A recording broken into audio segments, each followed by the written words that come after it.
2023 fantasy football. Look at the ups, downs. Really, really bad. Gary Frazier. Didn't get outplayed.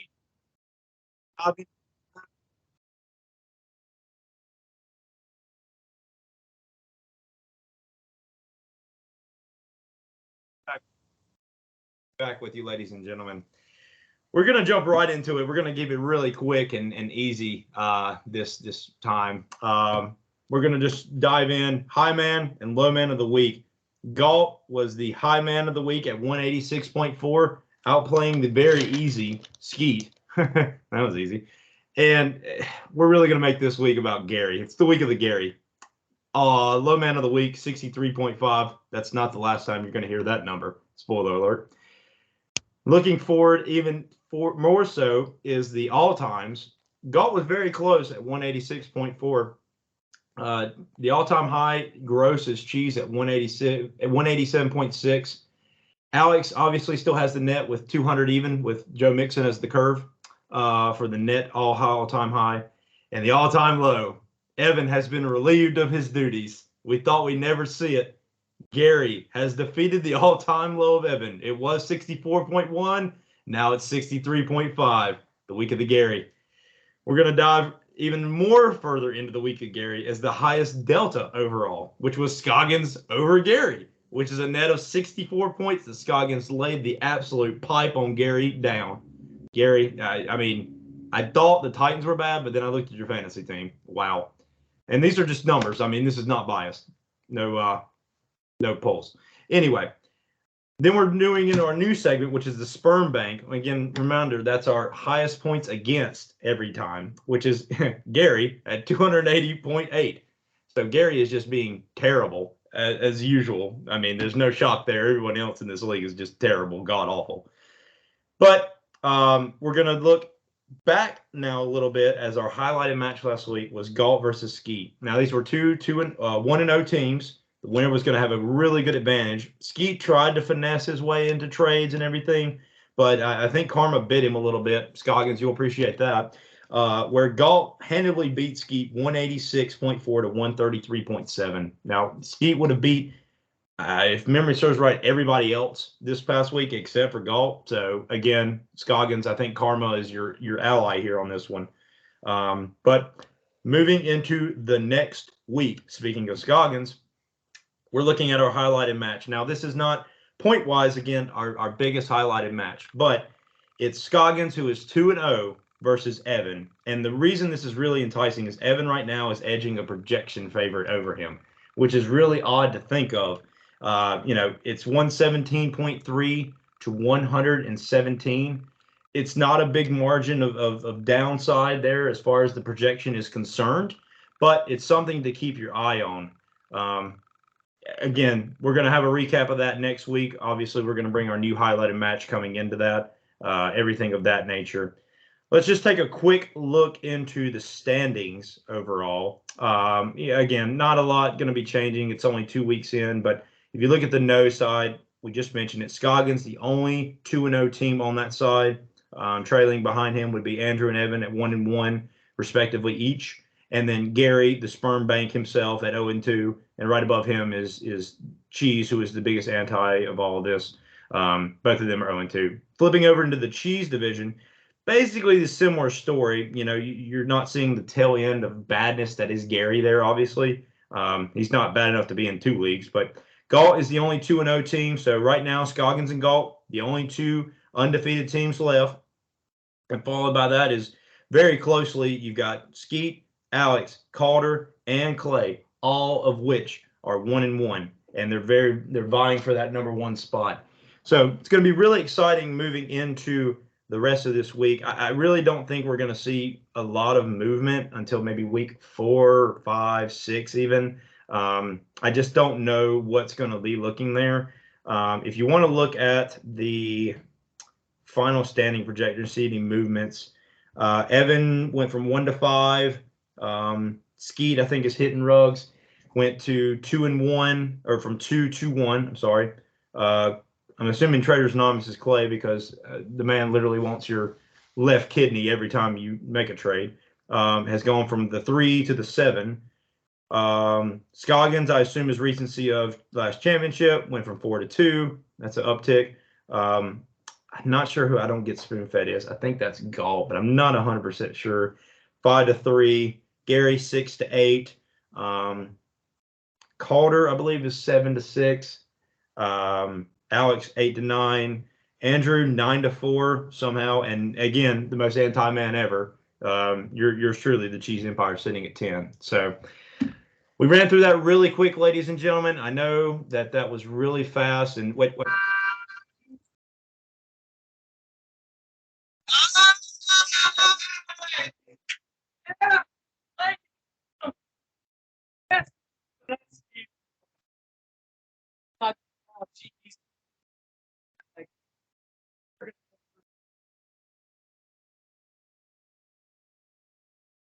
First, again.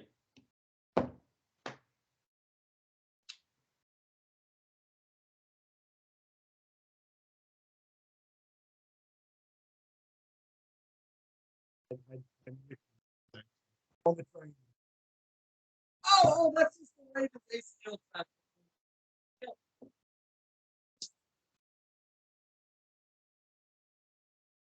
Even if he had a jetpack, could he have stopped Tyreek Hill? But nonetheless, I have more functional Achilles than he does. So we have 2 Achilles and 1 ACL that has left the chat in the last 2 weeks, and this will be not the last time y'all hear that. My good pal Cheese went over the high man. He went over the low man. God, Gary's bad. Yeah, man. What do I say about that? Like, he's just. I could do a 20-minute segment on just how bad he is. How about 63.5? Wow, he's bad. Okay, well, I'll tell you what I'll do. I'm gonna go through what I thought was the best and worst plays. I do this every week. Galt gets fed. I think we know that. Somehow he played Tua. I don't know how he played him, nor I don't know why he played him. But he had 40. 40.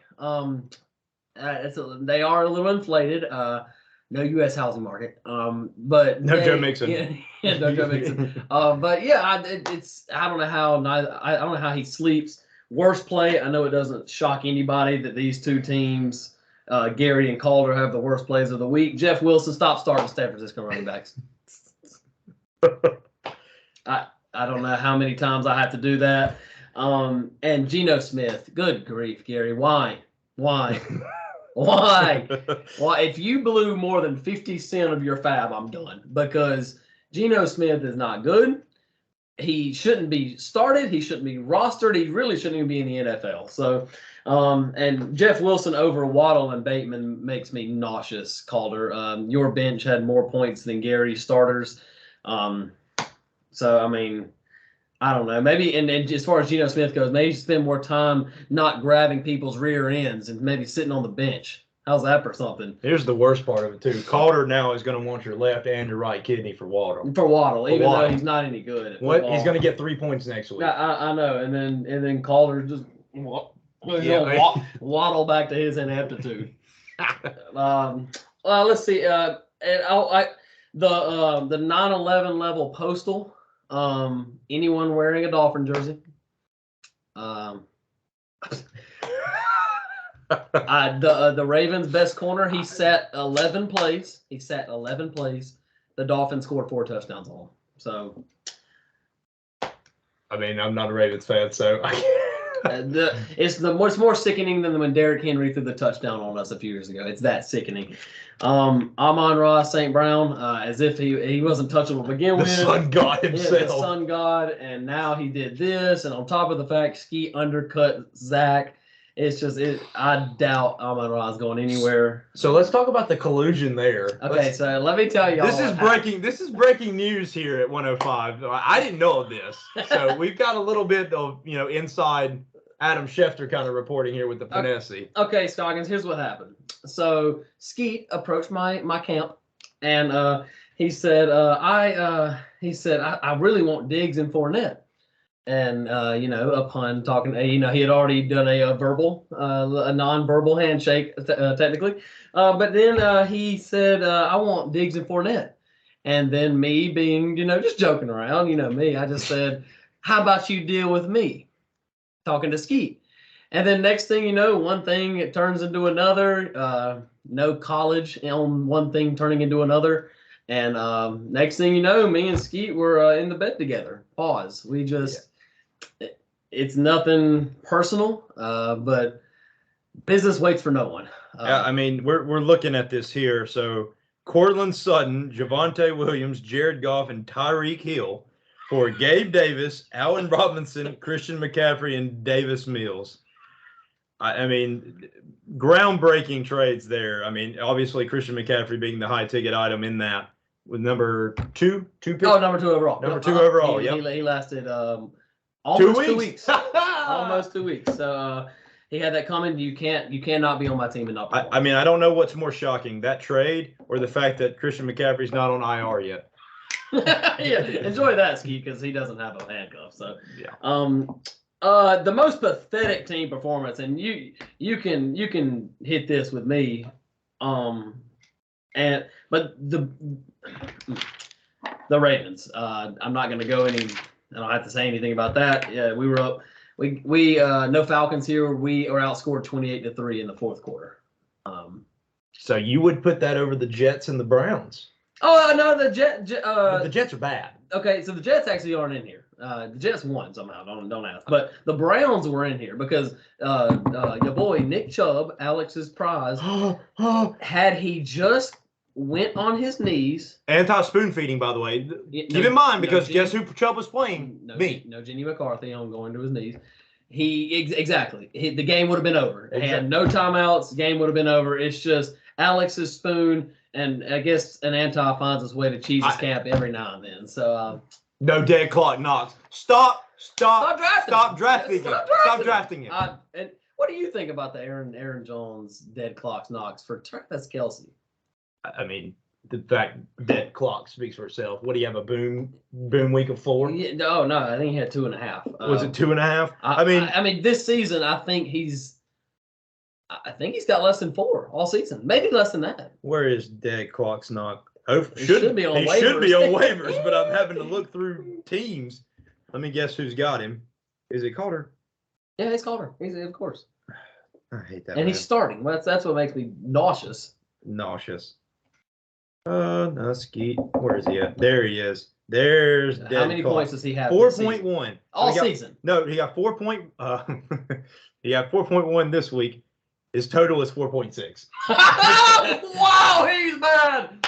I mean, I just don't understand. I don't understand. God, what a pathetic. I'm gonna go try out in the NFL.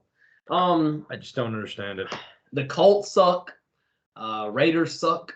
Broncos. Titans suck. The Bills are going to win the Super Bowl. That's. Yeah. I mean, there's nothing you can do about that. And finally, the Panthers start Darnold. You're not a Baker guy?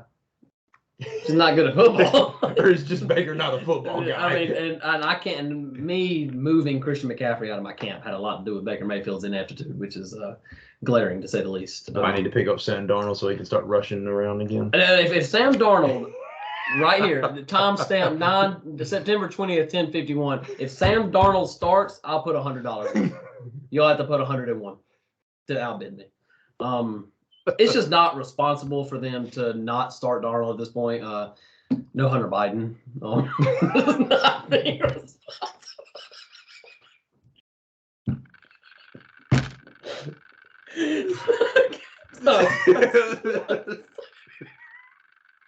Okay. Look. Here's a little fact of the week for you. Top 3 passers in the NFL. Do you know? Passers? Are we talking yards? Yards. Total yards right now. Who's the top 3? Josh Allen, no. Tua, and Jalen Hurts. Tua. Okay. Joe Flacco. Oh my God. And who else? Carson Wentz. Oh my God. Those are your top 3. So if you tell me that If you tell me you saw that coming, you're a liar. You're a liar. You're just a liar. We'll look forward to a couple matchups this week, and then we'll get on out of here. I'm going to start doing some prop bets. I got 3 of them. Derek Carr, 272 yards. Take the over. They're playing. I mean, I think they're playing. Does it matter? No, hold on, wait. I saw it early. It's really. I think it's the Titans. I got it right here. It's the I think it's Titans. It's the Titans. Over. Put all your invest your savings into it. Invest your savings. 272 for Carr against the Titans. I could throw for 272 against the Titans. Lamar at 284 total yards. He's going to be not a happy camper. Go over on that. Over? Okay. Total yards. I said total. Oh, okay. Total. Sorry. Go over on that. Drake London is at 50 yards receiving. I just think he's going to have a bad week. I think it's going to be a bad week. Well, Clay, if you think it's going to be bad, just send him my way. Well, no, Clay. Send him my way. Yeah, Clay, I'll go ahead and do something where Skeet undercuts you because that's the kind of dude we're dealing with here. This guy undercuts people. Ooh.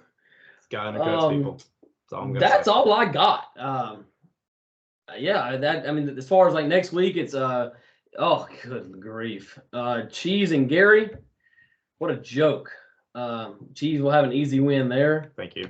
Me and Skeet, so I mean, enjoy McCaffrey getting 9. McCaffrey can blow a hamstring. It's just it's not a matter of if, it's when. It's when. And it's just a matter of like, do you want to invest in his handcuff now or do you want to bid all your fab later? Don't slap the handcuff on too hard. Fracture his wrist. Yeah, no, really. Alex gets he just doesn't even have to open the app this weekend. He plays caller. Oh, God. Yeah, and I think CHEZ alluded to the match of the week would probably be Zach and Evan. I think so. It's the projections are 0.3 off. It's 1-1. Evan dumped one off in me Sunday. Zach's on a roll. Matt's projected to just body Clay, but we'll see how that goes. But man.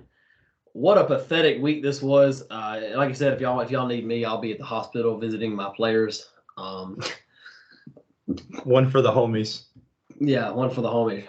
But yeah, that's all I got. It is a pleasure having me on 105.5 the CHEZ. Yeah. All right, a special guest. I mean, like I said, we're going to keep it fresh this week or this year. Wage, Calder, Gary Goff. We're going to keep it fresh this year as much as we can. New segments. Try to get as many people in here as possible. Obviously, the finesse key, not Wage, the finesse key, the trash bag, excuse me. With your weekly finessing is just a big target that we wanted to get in on ahead of schedule. So, from all of us here at 105.5 the CHEZ and Finesse Weekly, we thank you. We love you. And y'all make this possible. Yeah, Gary, you make our season's victories possible. You fill my win column. Thank you. Thank you, Gary. You make our wins possible, Gary. Appreciate you. Call to grammar. You mean your grammar. Wage. That was easy.